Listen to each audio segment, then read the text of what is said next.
The room was already buzzing before the cameras even rolled. There was an expectation in the air, not just for jokes, but for something sharper, something that would cut deeper than the usual late-night punchlines. It began, as many of these moments do, with a familiar tone, confident, dismissive, almost theatrical. Donald Trump, speaking at a rally and later online, didn't just take a jab at Jimmy Kimmel. He went after something bigger. He questioned his credibility. He mocked his talent. He painted him as nothing more than a scripted voice, reading lines written by others, pushing narratives instead of truth. But this wasn't really about comedy. It was about trust. Instead of arguing with a joke or responding to a specific segment, Trump aimed at the storyteller himself. The message was simple. If the audience stops trusting the person delivering the message itself no longer matters. And that's where things took an interesting turn. Jimmy Kimmel didn't respond immediately. No late-night tweets, no back and forth online, no rushed comeback designed to trend for a few hours. He waited. Because timing, in television, is everything. When the show finally aired, it didn't begin with politics. It didn't begin with outrage. It began exactly how audiences expected, with light jokes, casual humor, and a sense of normalcy. The crowd relaxed. The laughter came easily. Nothing felt out of place. And then, slowly, the tone shifted.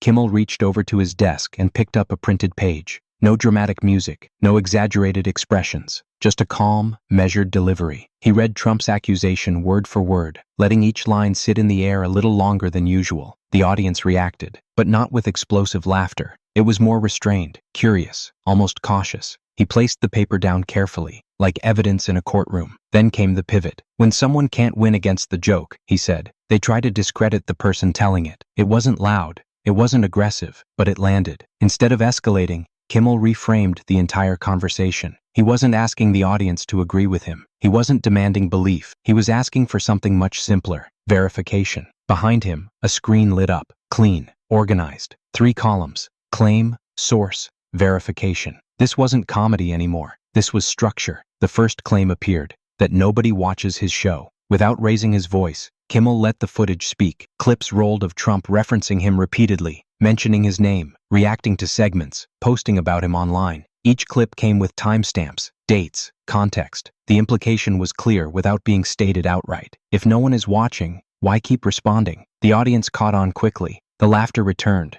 but now it had an edge. It wasn't just humor, it was recognition. Then came the second claim, that Kimmel was paid to lie. This time, Kimmel didn't argue. He clarified. He reminded viewers of what his role actually is: a comedian working with publicly available information, news reports, and recorded statements. Then he flipped the lens. If everyone is being paid, he suggested, then the only person who isn't might be the one telling you that everyone else is. That line hit harder than any punchline. And then came the moment that changed everything. Kimmel introduced what he called a simple test. No speeches, no distractions, just one question. A timer appeared on the screen behind him. 30 seconds. He looked directly into the camera, his tone steady. "You've said I'm lying," he said. "So name one sentence I've said this week that is false, and correct it." That was it. The clock started ticking. What followed wasn't chaos. It was something more revealing. A voice, loud and familiar, launched into criticism, complaints about media, about bias,